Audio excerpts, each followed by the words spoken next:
raise that bar. That extra gear, the first 3 steps. Huge strides in the performance. That I might not be the player I am today.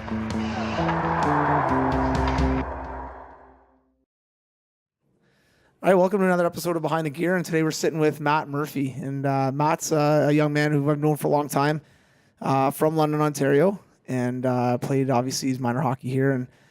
And he's a bit of a journeyman. He's got a pretty cool story as far as just one of those guys that, you played a lot of hockey, obviously, Matt, with a lot of good players, and there's a lot of different ways to get to where you want to go, right? And you look at kind of that end goal, and I know you haven't reached that end goal yet, but everyone thinks there's step A, B, C, D, but really there's a ton of other ways to get to where you want to go. So first of all, born and raised in London, where did you start playing your minor hockey? What association were you with to begin? And I was with North London. Okay. North London Nationals. Yeah. And that was like, it was kind of in that AA division. Yeah. But actually I played B to start, which is like the bottom level of competitive for a long time. Yeah. For 2-3 years, and then moved up to the A division in North London. Mm-hmm.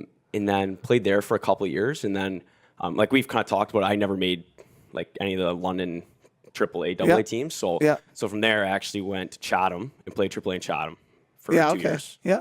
And at what age did you start playing hockey? Like, did you start kind of? I was a little bit later. I was like 6, 7 age. Yeah, no, it's cool. I was talking to Lee Matta the other day, and he was 6. I mean, I started when I was 9. And a lot of the parents these days are so worried about not starting at 2 and 3 and 4 and getting their kids on skates and then getting them started in minor hockey. And I've had a lot of parents say, hey, if you don't start by 3 or 4, you basically miss the boat. And I don't have no idea what boat they're talking about. But at the end of the day, I think sometimes when you're a little bit older, you're smarter, you're bigger, you're more athletic, and it's a little bit easier to pick up, But going back to kind of that minor hockey, I mean, I know that, we probably met maybe as Pee Wee, just doing, some camps and clinics and things like that. You were in North London at the time, and I know your goal, one thing with you is you're a motivated kid and you're a very hard worker. And it seemed like almost maybe in Pee Wee, you almost, from what I saw, that's kind of when I got to know you, but you really kind of turned the corner and got really focused and really serious in hockey. And that was kind of the number one, kind of your number one thing. Was it right around that age where you kind of, after you kind of got your feet wet with it, was there a specific time you remember where you're like, man, I want to play in the NHL, which I know most kids want to, but was there a time you remember? Yeah. I mean, I think there was kind of just, I can't really comprehend why it happened, but there was just kind of a switch in my mind.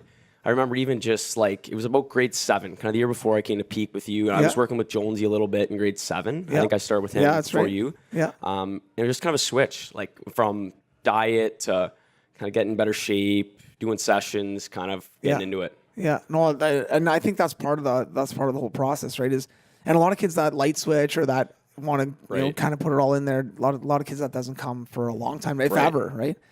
Did you play any other sports growing up? Like when you were in, kind of that 6, 7, 8, 9, 10 to 15, did you play other sports kind of as you were moving through? A little bit. Soccer when I was very young, and lacrosse a little bit. Because one of my buddy's dads was a professional lacrosse player. So he kind of got me to the house league and just kind of had fun with it. Showed you a couple of tricks. Yeah, exactly. But yeah, I didn't really love anything else. I mean, as you know, I was a pretty chubby kid, to be honest. Wow, that's a bit of an understatement, but yeah.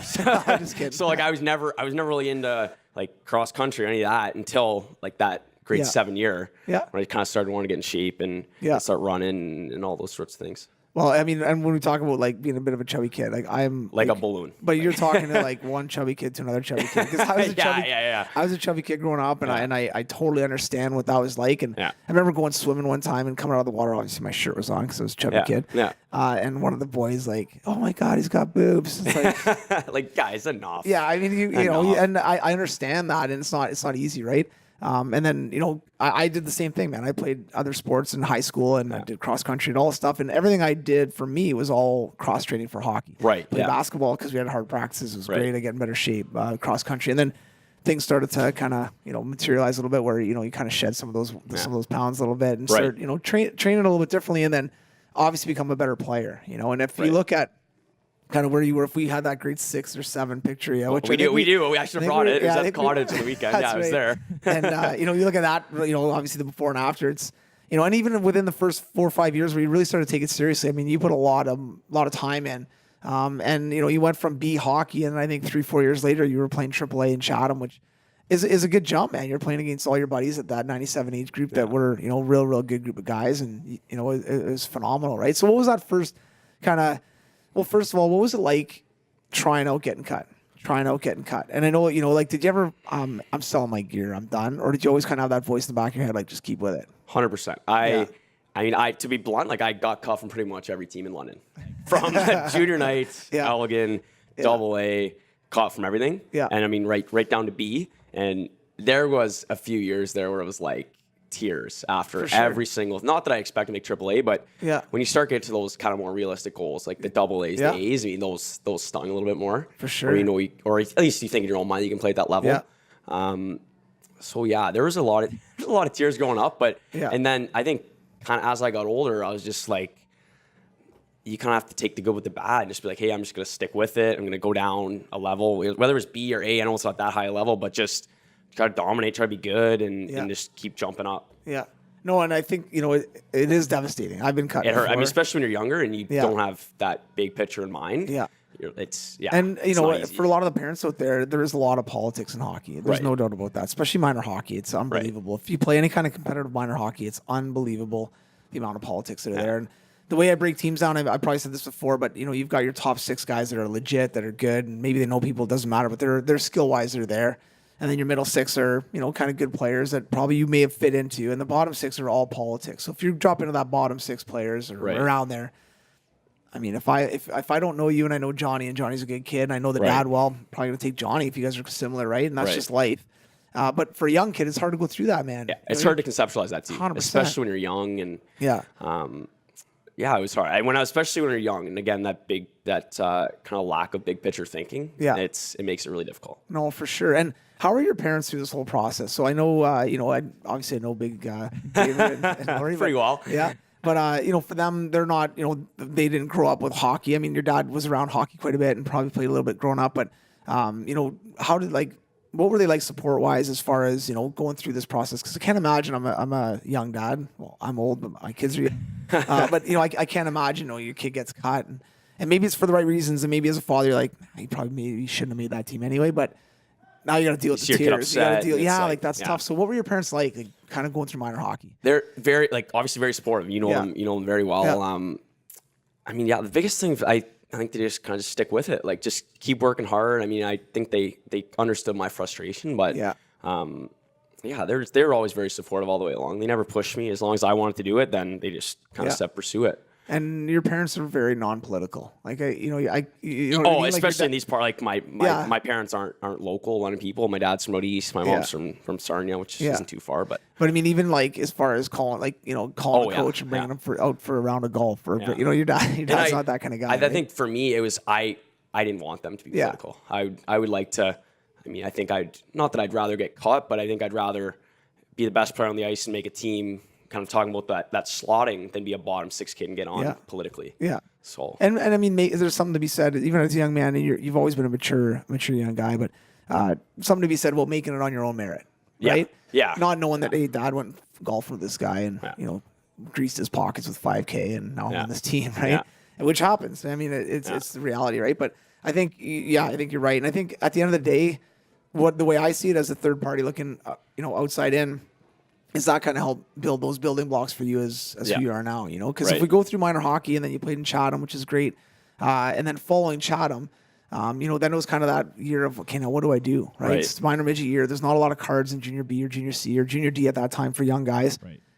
So all those draft picks, all those high end 97s are going to steal all those cards. Now what do you do, right? So, you and your parents, I'm sure, sat down and looked at different avenues. What are we going to do? And then how'd you guys come up with the decision of going to that prep model? Well, I mean, I think just kind of another thought is I think at that point, since my parents haven't been through it, that's when I started to reach out to people like yourself. Yeah. Where it was like you kind of reach out to other people and kind of get their take. Because, I mean, there were times when I was like, Mom, Dad, you guys don't get it. Like, you haven't done this. So, like, that was frustrating. For sure. When they don't really understand. But like, as you were saying, as at that point, I kind of word of mouth to some degree. I mean, I knew I wasn't a high-end kid in my age group. Just like I wasn't like the top tier, Konechny's, Krauses, those guys.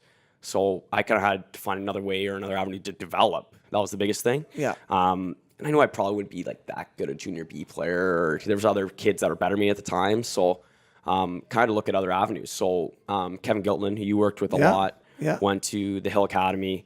So he kind of recommended it. And then I kind of looked at, I mean, obviously you look around a little bit, checked out some other prep school opportunities. And Went down to Toronto, checked it out, and it looked good. So ended up going there for my 16-year-old year. And what was that like? And now you'd, we had a really fun group at Peak, and it was for those who don't know, it was a kind of a private school, small private school. It was great. We had a real good crew of dudes, and it was a lot of fun, and a couple girls, definitely. right? It was awesome. Yeah, it was great. But now going from that kind of minor hockey, and then that schooling, going to Hill, I'm assuming wasn't that big of a transition as far as being on the ice every day, working out every day, and going to school.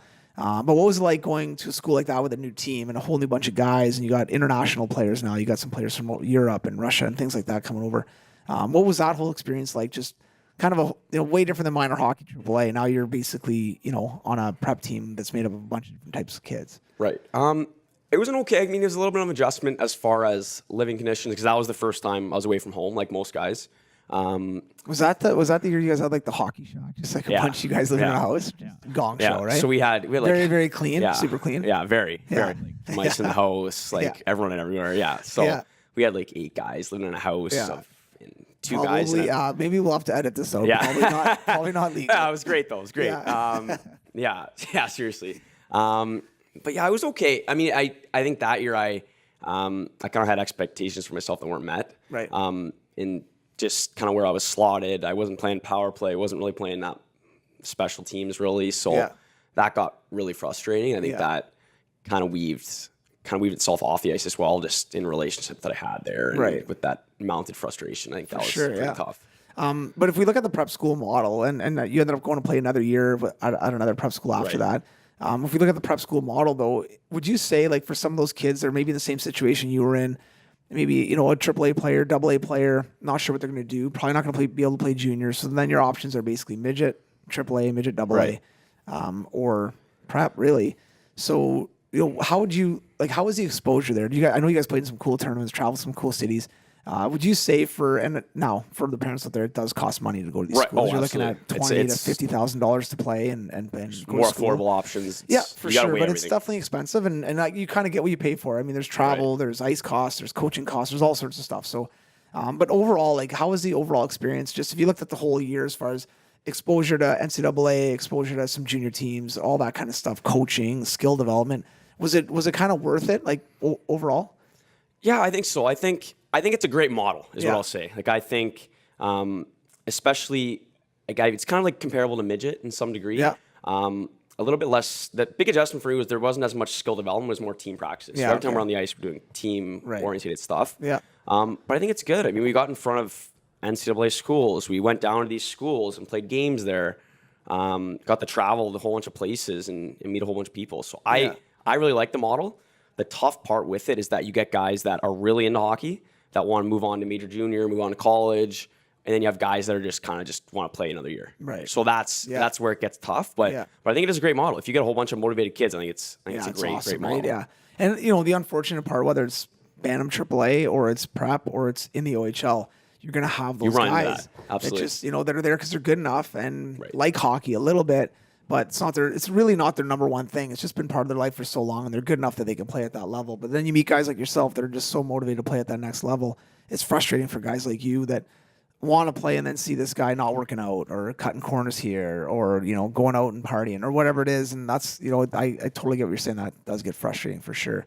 And then the next year you kind of moved out of the Hill, obviously, and then went to Blythe, right? Yes. And a little bit better experience as far as, kind of played a bit of a leadership role there and obviously had a good year, but same kind of experience, right? As far as good travel, you're going to some cool places, and a little, some exposure and stuff like that. Now, when did you start, or kind of what age were you when you were like, I really want to try to go to school? Like, my goal is to try to get, something in the NCAA, whether it's, or CIS, when did that kind of come in your head? For me, it was young because like I said before, like I was never a top end guy, so I knew that I was going to take time to develop. Yeah. So I was never really that focused on major junior. I was always wanting to play in the NCAA. Yeah. No, which makes total sense. I was the same way. I'd always talk about, like, if somebody drafted me my draft year, this is like 100 years ago, but they should probably get fired because at 16 I was not very good. Right. And I was like you, I needed more time to develop. Right. You know what I mean? I didn't play AAA Bantam, so same thing, played Bantam midget, but had a bunch of good dudes, a lot of fun. It was an amazing time. But at the same time, at the time you think you're good. When you look back on it, like, I I needed more development, and I'm glad it went for me the way it did. And same with you. I think by choosing NCAA, you got those 2 years of prep, which even though you did team practice, you're on the ice every day. I know you come back every summer and work your tail off, which is a big part of why you are who you are. And then, kind of the big thing now is, okay, now what do you do after that second year of prep? Because now you're looking at, okay, I'm kind of done with prep school. I've been there, done that. So now what's the thought process after that? Now you're trying to look at other places. And, along the way too, we should mention that, you end up got an advisor, right? Someone that's going to help you and kind of navigate a little bit of because it is rough waters, man. There's so much stuff and so much white noise and so many options that you need someone that kind of knows the lay of the land and can call people. And, in NCAA world, we call those advisors. In NHL, call them agents, but different title, and that makes it okay with the NCAA. But as an advisor, how was that, having someone in your corner that's kind of going to bat for you? Yeah, I mean, I'll touch on the advisor thing first.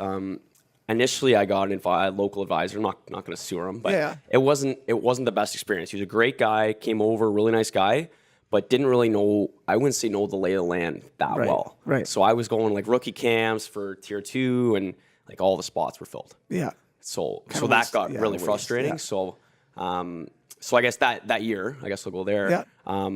My coach had a good relationship with a lot of guys in Burlington.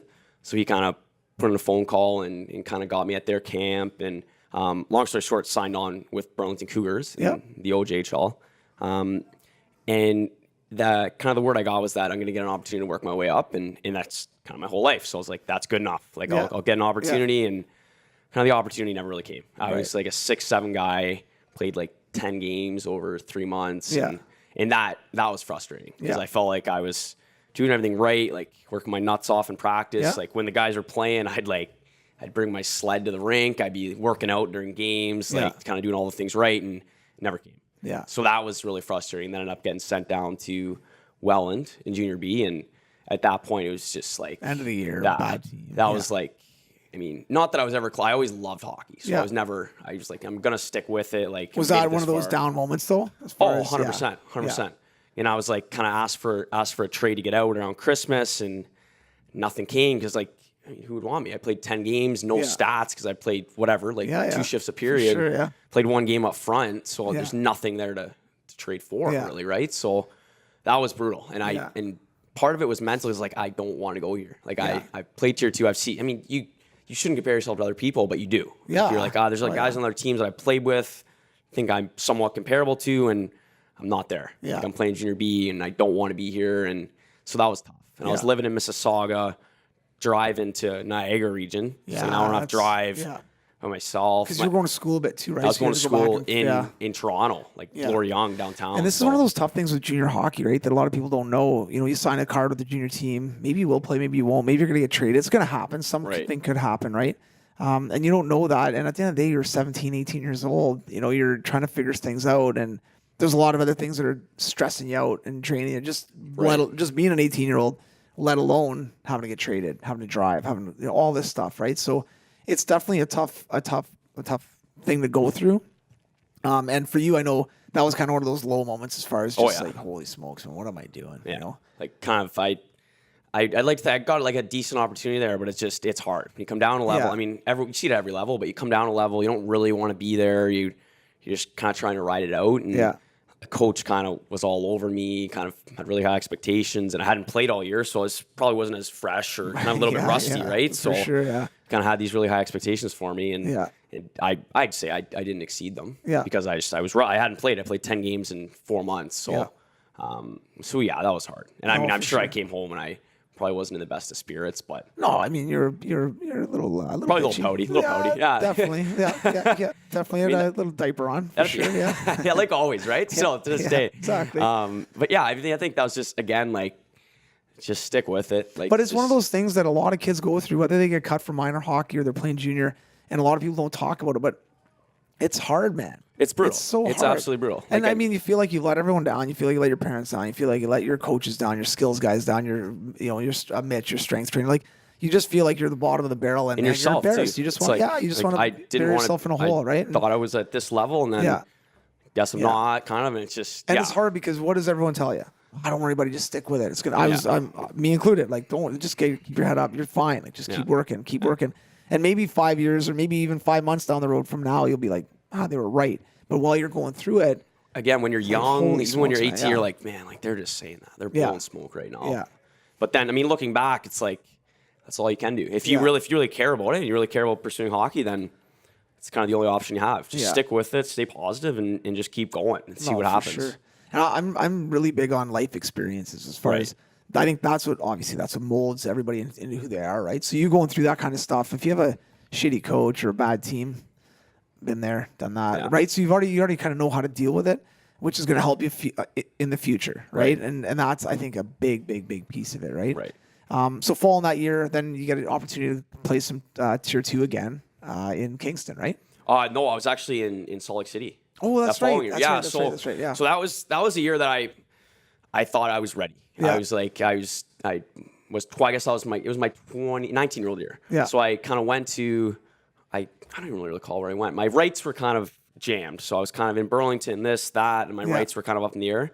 But I was trying to get on Tier 2 because I had a good summer, felt like I was ready. So went to a whole bunch of CCHL camps, like went to their combine, showcase, whatever it is. Had kind of talked to a lot, like 4 or 5 teams there, and thought I would get on, and kind of went to a few camps there. And again, like that was the one that stung the most, I think, because it was like, man, you just keep getting beat up. literally, like just eating punches. Like I went to so many camps, I don't even really recall. Like don't let it go, bro. Yeah. Let it go. Yeah, don't be bitter. It's over. It's done. But I remember like once I drove 6 hours to Ottawa to skate, and they wouldn't even give me a straight answer. They're like, oh, like we can't really evaluate you. You skated for one practice. I'm like, man, like I just drove 6 hours here, man. Yeah. Like, come on. Yeah. Like I see the guy, like it's like, I mean, again, you can't compare yourself where you're like, I see the D you have, I see that, and it's like I like to think I could displace those guys. Like just give me a sniff, give me a fair shot. But I mean that's life. I mean it's the way it goes, but it's very frustrating. So I ended up out west in the Western States Hockey League, which again was hard because that's not where I want to end up. Yeah. But played out there and got a good opportunity to play. I kind of went in Burlington, hadn't really played that much for a year, but kind of went out there and got a good opportunity to play and get in games and start to develop a little bit. So that was like the issue with that league is the exposure, I'd say. You get good Division III exposure, but my goal was to play Division I or CIS at that point. Yeah. So it was a great experience. It was fun. There's like 2,000 people come to our games. That's cool, yeah. It was great. Like first experience playing from a crowd, which was amazing. It was just great. They do the games up the American way, really fun. They got the light show, like all that stuff. A little bit of tailgating before. Absolutely. Yeah. Yep. There was like full on barbecue, everything. That's cool, yeah. It was really fun to play. Travel's kind of hectic. We're going from like Utah to California. How long were your longest bus rides? Like 9 hours. Yeah, Luckily, we had, which we've felt like a sleeper bus. Yeah, those so there were beds on the bus, and it was sick. How sick are those? It's amazing. Bunk beds, like 2 or 3 high. Right. You got usually TV or you got plugins for your iPads, whatever you're using. It's unreal. Wi-Fi on it sometimes. Yeah, but I mean, we didn't get the Wi-Fi. That would have been a game changer, come but on. you can't complain. I had a bed, so yeah, it was sick. I mean, especially cool. in like junior hockey, it's like this is amazing. Like first experience without there's TVs, like it's like this is the best. Like so, I mean, the reason I loved it, I absolutely loved it. Coach was great to me. Had a great group of guys that I still am pretty close with now. Yeah, probably closer than most of the groups I've been a part of in the last few years. That's great. But the issue is the exposure for me. Like my aspirations were to play D1 or CIS. So so the following year I went to Kingston. Right. Okay. Yeah. Where you left off. But I mean, going to let's say, first of all, moving to the States and moving to Salt Lake is pretty cool. Like get a really cool experience there, just a life experience more than even hockey, right? Right. But sometimes there is more value in going somewhere that you're wanted. Right. So if a kid gets cut from AAA and that AA coach is good and he really wants that boy or that girl, sometimes it's better to play AA than making that AAA team and being a 6-7 or 5-6D that's never going to play or not get a lot of time, right? And we look at junior, the league didn't have a lot of exposure. You got a little bit of exposure, not a lot. And you probably wanted to play in way better leagues than that. But at the end of the day, the coach wanted you played a ton and you developed, you got more confident. And now that parlays into going to Kingston and playing there the next year and getting back to that OJ and hopefully, getting some more exposure as you're playing there. How was the second stint in the OJ? So now you played over 10 games in Burlington. You kind of know the league a little bit as far as the speed and the type of players that are there. Did it kind of meet your expectations when you went back there and kind of had the year last, in Kingston last year? Yeah, it was good. I mean, the hard part for me, I guess, was that I feel like sometimes like I have skill, but sometimes I don't always apply it. Like I kind of hold back and kind of play a defensive game as a defenseman. So I was kind of not pigeonholed, I shouldn't say. I got to play in the top 4, so I can't really complain. I was playing every game, was used in a whole bunch of different situations. So, but you're complaining because you didn't get like those key minutes. Because I'm a baby. No. You didn't get those like key minutes, like those like peeper, like number 1 power play. Yeah, which like that, right? Which I mean, I get it. No, for sure. happens, You want and that's where you get your cookies. Like that's where you're gonna get your Oh, points. absolutely. Right? So I got some matchups. I was playing in the top 4 every night. They had guys that have been there before and kind of that have been on the team for 3-4 years. So, which I mean, right, wrong, otherwise they were playing above me. Yeah. But yeah, it was good. I mean, I can't really complain. Peter was really good to me. Gave me an opportunity when a lot of people hadn't over the years. So, it was good. I mean, fun city, kind of great place to develop. Lots of ice, like lots of facilities are great. Yeah. So no, it's good, man. And then coming out of that year, though, you ended up getting some pretty good looks from some D3s, some CIS, which I know isn't maybe your number 1 goal. And I went through this as well. I think I told you this before, but I was kind of committed to coming to a CIS team, before I ended up getting a scholarship. But I was all committed, and if that was my backup, not my backup plan, I shouldn't say, but that was my plan if nothing else happened, type thing, as far as maybe a Division 1 and I went down to a couple D3 schools as well and visited them and had real good experiences there. But it's always a tough decision when that Division 1 doesn't work out or isn't there. Then okay, now what do we do, right? So I know you were pretty torn between D3 and CIS and kind of going back and forth on that whole thing, and then you ended up choosing D3.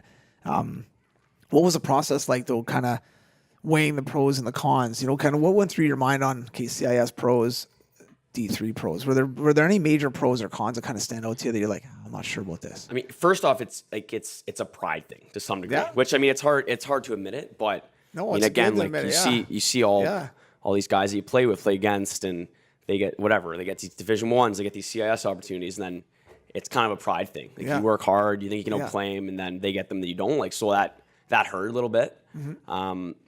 But for me, I mean, it was hard because I was at the time, it was kind of the level of hockey. It was like, do I want to play CIS where you have guys that are at NHL camps or whatnot, or do I go play D3 and have a big role? So that was kind of where I was at, and I wasn't sure. I mean, we consulted a ton about it. I mean, you said go where you wanted, and that's kind of the fine line, is like that. Where am I going to go to develop, or where do I want to go to play at the highest level? So that was kind of the hard thing. Like, do I go CIS and be a 6-7, maybe play 3 out of 20, was it 27 games, 30 games? Yeah. Around 30 with games. Exhibition, whatever. you're going to look at 30, 35. Right. Yeah. So, or play 5 out of 30. Yeah. Or I go here and maybe even get special teams first year and develop that way. Yeah. So that was kind of where I was at. And again, like we talk about being wanted, I think I was more wanted at Northland College where and that was the vibe I got from you too, that they really wanted you. Like they were hot on you. They were calling and texting and trying to make sure that see what basically what your decision was. And the CIS, a lot of people don't know this, but the CIS, the Canadian University League, is unreal. Like it's great, good, man. The top end teams are legit. Yeah. Compete with some of the NCAA teams. Now they're older, beat right? Some of the CIS, NCAA teams. Yeah. Like now they're older, right? So they're going to be a couple years older. A lot of them coming out of major junior or junior. So they're 2021, whereas a lot of the kids, in NCAA true freshmen are going to be 18. So it's different that way. Different now. It is a good league, man. So it is not easy to get in there. A lot of people, you don't know how many parents are like, if my kid could just get a scholarship, that'd be great. I'm like, do you know how hard, even Canada, how hard it is to get money to play? Now CIS has money. They got scholarships, which is amazing. But it's really hard to get those. And now going through that process, it's not like they're just handing them out to guys that played a bit of hockey. Back in the day, you played a bit of hockey, try out, you make it. You got to be legit now. And that could be junior A tier 2, junior B, OHL, the CHL doesn't matter, but it's definitely like the landscape there has changed a lot. So again, going back to Salt Lake and the OJs, who wants you and where are you going to get the best opportunity? Because I know for you and what's your end goal out of this? So whether you went CIS or whether you went Division 3, what's your end goal? Is it to become an accountant at the? Not at all. I mean, we've talked this numerous times. Like I know our kind of mindset was pretty similar. My goal is to play professionally at the highest level I possibly can. So whether that's the coast or that's the AHL or that's in Europe, who knows, right? So. Colin and I were just talking about it, kind of just making the most of your opportunity. So you don't even know. I mean, you don't know where you're going to end up, but just try to make the most of it. And I think that's a big, big thing. Like I know for me, my goal, obviously in the back of my head, was always to make the NHL, and you vocalize that. But my goal changed as I got older, where I realized like I'm probably not good enough to make the NHL, which is fine, right? Right. But I wanted to squeeze hockey as far as I could. I wanted to push my body. I wanted to push hockey as far as I can. And just like you said, my goal was to play at the highest level possible. Yeah. And I was fortunate. I got a chance, but I went to, I call it, a division at the time. It was Alabama Huntsville at the time. My first year there, they were just Division II, knowing that they were going to go D1 the next year. So I made that commitment. It was all good. It was amazing. Unbelievable 4 years. But my 4 years there, I got a degree, which was great. And that was my number one goal, to get out of there with a degree. But my biggest goal with hockey was to play there, to develop, to go play pro. And that was the number two thing, let's say, behind getting a degree, because I didn't want to go play pro without a degree. I just thought that would be a waste if I was 2 classes short, So it all worked out. But I think, for a lot of young players out there, maybe parents don't want to hear this, but if you love hockey and you get a degree, you get a chance to play a little bit of hockey after, maybe, hopefully, that's amazing. And that little bit of hockey that you play after sometimes is almost worth a little bit more than the degree, just by the contacts you make, the coaching contacts you make. Maybe you become a coach after that. Maybe who knows what happens, right? And I know for me, I'm in a business right now that's somewhat to do with my degree of exercise physiology, but realistically, it's more of a connection based. Yeah, and it's a business an degree experience, I guess. Right. Yeah. So and it's it helped that I played and got in touch with a lot of people that I knew, and so it all kind of worked out. But going back to what you kind of said, I think taking advantage of these 4 years, and you're gonna be able to work out every day. You're gonna have ice available to you. You're gonna have all the resources that you need, right? And I think that's going to be, I'm really excited to see where this whole thing takes it, because I think it's going to be pretty cool overall, Now tell us a little bit about the school. So, yeah. About Northland College? Yeah. Yeah. So, I went down after my season. Honestly, I didn't really want to do visits during the year. Yeah. I was invested in Kingston. I didn't think it'd be fair. Coaching staff, players there, and I was just kind of focused on that. And want to miss workouts. Unless Michigan State. Yeah, I mean, I'd be like, hey guys, sorry, I'm out of here. It's very small. It's the student population is very low, like talking 700, 900 kids. Yeah. It's in Ashland, Wisconsin, which is about an hour from Minnesota Duluth. Okay, cool. To give you an idea, it's right on Lake Superior, and it's gorgeous. Like, it's very rural, but nice. Is it right on the water? Yeah. Oh wow, that's cool. Yeah, so it's nice. So you do some polar bear dips in the winter? Absolutely. Probably? Yeah, absolutely. Yeah.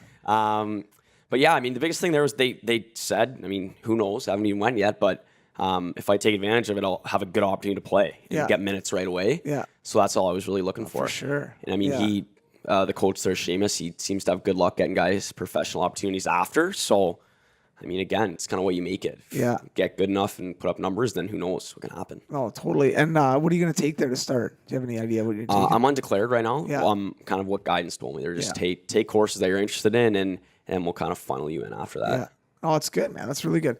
And I think obviously, it's going to be an unreal experience.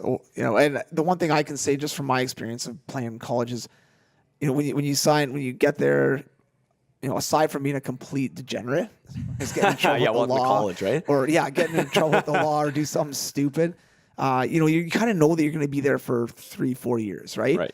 And it's kind of nice. Whereas junior, you don't know, could get traded, whatever team could fold, who knows? Where you kind of know that you're going to be there for 4 years, which is nice because it buys you a little bit of time now. Right. And then once you kind of figure out the lay of the land when you get there, then you're going to know what you can get away with and can't get away with others. If you want to skate more, you want to party, whatever you want to do, right? But you're gonna figure that all out.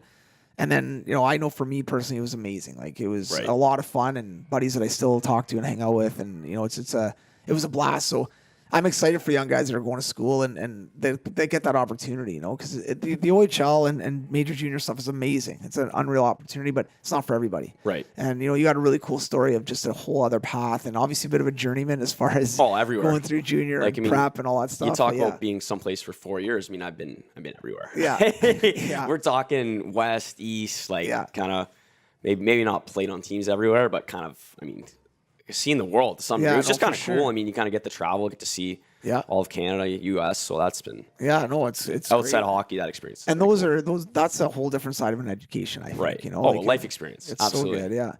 Okay. Well, we'll finish up with a couple kind of questions for you. But if you had to kind of go back and talk to yourself a little bit when you're younger, so aside from staying away from the pizza and stuff, what kind of skills would you think?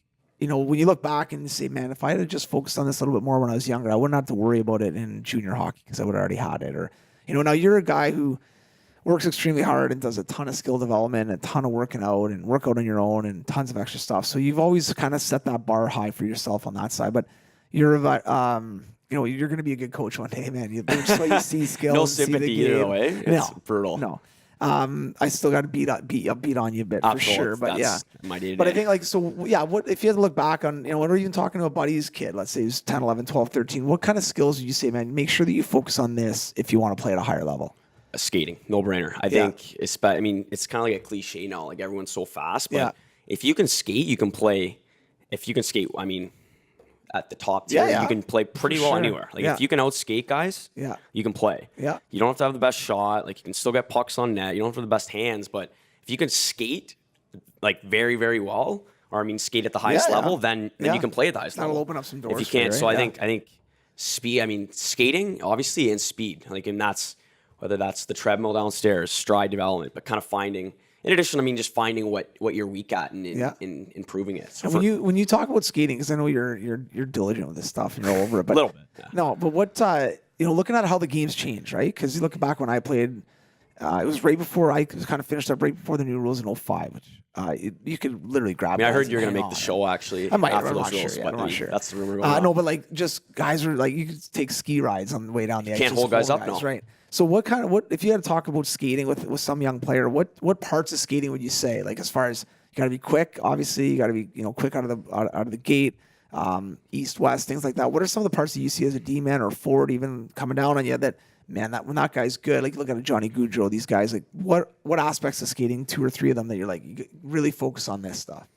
I think starts for sure. Yeah. The game is all about possession, right? You see it in 3-on-3 overtime. Guys are hanging on to the puck, but so it's kind of getting from point A to point B. And when I say point A to point B, I don't mean like the length of the ice. I mean like from the front of the net to the corner. Yeah. And to get that puck, get that possession. So I think as far as skating goes, starts are probably the most important. You see a ton of guys that have high end top speed, but if you can't get up there fast, then it kind of doesn't really do anything for you. So I think to me the most important part is quick starts, and it's something that I've been trying to hammer on for years and working on off the ice and on the ice. But I think quick starts are definitely the most important because then you can get to the puck and make your plays. But then from there, probably stride development to me, you see so many guys who are good, but their strides are horrific. Yeah. And it's just you could get so much better, so much more efficient, so much faster just by fixing a few little things. Yeah, right. With whether it's tighten up your base or doing A, B, and C, I think just simple things like that are easy fixes, but they can make you a lot better skater and a lot faster skater fast. Yeah.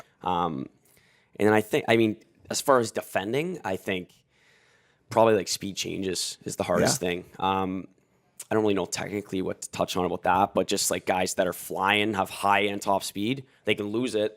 And then you kind of gap up on them, and then they can accelerate really fast again. Yeah. So not necessarily quick starts, but just that acceleration portion of slowing your speed down and getting up to speed really, so really even quick. for a forward, using that change of speed, which is great to throw D off. Off the rush or something like that. And then for that D, being able to monitor that and be able to adjust to that a little bit. And the one thing I see a lot, and you're really, really good at this, is deceptiveness. I love now that little fake cutbacks or a little, a little kind of throw your head, stick this way, guy bites, and then you cut the other way, going east-west. I think, and that to me all comes back to edging, body control. So if you have good body control and you're good on your edges, you're gonna be able to make those quick little cuts and get away from players. And now more than ever, players are cutting away from players and then gaining ice. Right. So you see them cut and then take off. So they're gaining half a second on a player to make a play or get a shot. Right. So working on those edges, that east-west game, D forward, same thing. You guys on the line now, the way D walk the line and have their head up the whole time and looking players off, making plays. It's fun to watch, man. It's been the whole game's evolved, but every position's evolved with that game, obviously. And it's fun to see how those different positions have evolved and the different skill sets that are involved in each of those positions. It's insane now. Cool, you see, especially top 4 defensemen at the NHL level are ridiculous. Yeah. We skated with Mitch Vance all today. I'd say he's a top 4, top 3 guy at the AHL level. And stupid. Yeah. The skill, man. These guys are forwards. Eric, just watch Erik Karlsson for a game. He's up and down the ice. He's probably leading the rush sometimes, which remember that used to be frowned upon. No, for sure. D leading the rush, I'll move the puck, but now it's D are so mobile, they're so skilled. They're legitimately a 4th forward, jumping in the offensive zone, leading the rush a lot of the time. Their skill, their skating ability is so high now. It's not big not necessarily. They're still big, rangy defensemen, but Yeah. it's not the big clunker now that just No, you're right. crunches And bodies. when you and look at is a guys good like stick. Carlson, though, you think how long his leash is. Oh, He's not going to 100%. get in shit for leading the rush, right? Right. And then I mean, dogging it I heard back, you talk about that last week. I mean, that's Yeah. that's kind of that whole go where you want it, right? Yeah. If you're wanted, you're going to get a longer leash. Yeah, and that's for huge sure. because then that For sure. mentally you're like, you're not worried about making a mistake. Yeah. You can pull a move. And Yeah. whereas if you go and you're a 6'7" guy, you're into the lineup, you're like, I can't make a move here. Like, Yeah. I mean, whereas you kind of just, it's hard. It's immense. I mean, it really is a for mental sure. game, but Yeah. that leash is huge just Yeah. for your own confidence and kind of your own. And you can kind of use your ability with that leash. Like if Yeah. you maybe have skill, but you don't feel like you can use it, where coach kind of gives you the green light, and then you're like, oh, I can make a mistake and just keep going. Yeah, which makes the way game better. more fun and just you can play way better. Yeah. Well, and then you can play your game, right? You're not worried Absolutely, about you getting can play your stuck. game Yeah. to its fullest potential. Yeah. Really, so Yeah, exactly. And what other stuff do you do away from the rink? So I know, you obviously train hard on the ice, off the ice.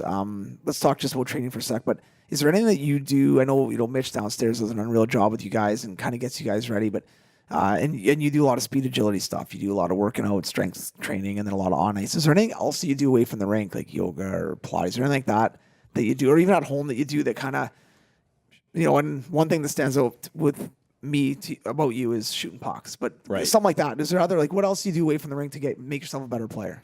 now for me, honestly, I'm pretty hockey specific now, especially. Yeah. But I try from Monday to Friday. I'll shoot or stick out for 4 or 5 minutes every single day, and that's 45. 45, Okay, yeah, which is brutal sometimes. no, We don't yeah, want to, it's- but yeah. but that's like, I mean, what like kind of like we talk about, like working on push pull moves, working on deception, or just shooting. Yeah. I mean, obviously we have a great facility here, so that helps, but kind of just working on realistic moves too. Yeah. Like not necessarily like Yeah. throwing pucks in the air, but like those push pulls, those little moves, I try to hammer those all Good. the time. Oh, that's great, man. So, yeah. I mean, it kind of sucks when you see like, oh, I'm working my nuts off here and other guys aren't, but again, it's Yeah, kinda but I just mean, what you make. it's one of those things too. Like, you look at some of these high end guys, and some of them are naturally gifted. They're naturally. You have to athletic. understand that. Like some Yeah. guys, They're just I mean, they've got that right. And like, let's be honest, you weren't. When I first Very met you, not you weren't- natural. No, if I threw a ball at you, you might hit you in the face, right? Like at the beginning. it's a little fart, but yeah, Well, yeah.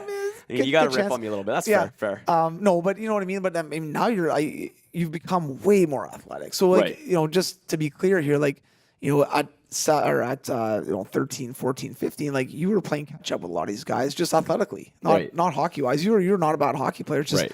and you need to be. We talk about this all the time. As far as a high end athlete, whether it's hockey, you need to be an athlete if you're a good 100%. basketball player, right? If you're a good 100%. hockey player. Now, there's always outliers. You got guys that have like the 90-year-old body that are playing in the NHL, and you're like, how is this guy playing? But Right. that happens. But overall, these guys, if you threw basketball to Crosby, you'd probably be able to play basketball within Yeah. a couple of days. You'd figure it out, and he'd be pretty good at it. And so I think for you, it was it's not a knock. It's just you've worked really, really hard to become a lot more athletic, and you can Right. see it in your game now. The way you skate and the way you move now, it's night and day from Way 2-3 better, years yeah. ago. Yeah, and you continue to evolve, which for you, yeah. Are you a late bloomer? 100%. Hell yeah. 100%. Right? So for you, it's going to be even a little bit longer process. But now, like, even watching you skate with the guys this morning, like, you look Right. good. You fit in. Like, Yeah. if someone's watching, who's that guy? Like, And where that's- does he play? Which It's so insane to 2-3 me. years ago, Like, what's literally. that guy doing out there? You're right? like Kinda? 100%. You're like, I mean, it's even like to this day, I'm like, holy fuck. Like I'm Yeah. skating with Michael McCarron. Like I used to watch that guy in the OHL. Yeah. But I mean, obviously feels good, but still, it's just like, Yeah. I mean, it's been a not necessarily a drastic transition, but over time, I think It's slow, and this is one thing that parents a lot of times don't that's- understand is you got to stick with like it. how they'll come in like I want to do power skating. How many sessions would it take for my kid to be a good skater? Or they I don't come know, right like before 10 tryouts. years? 10 It's like years? Yeah. literally, like Yeah. not that definitely. I'm not a perfect skater, not the fast skater, but I was on the treadmill for like, let's say like 3 or 4 years, hammering stride, like just every single week, Yeah. twice a week, hammering it. I mean, we've worked together Now for a long you're time. So massively type A, and you do Yeah, not like yeah. any inefficiency. You need to keep. maybe yeah, I Like might. if there's a wrinkle in your dress shirt, you're probably gonna iron it for a good hour to get that wrinkle I might be a out, little so anal when it comes to maybe, getting just better like- and just a little bit, like yeah. certain things like Yeah. that. But I mean, it's part of your character, and it's part of like how you've become. I mean, I come who by you are, naturally you know? too, as you know. So Yeah, that's true. That's true. That is very true.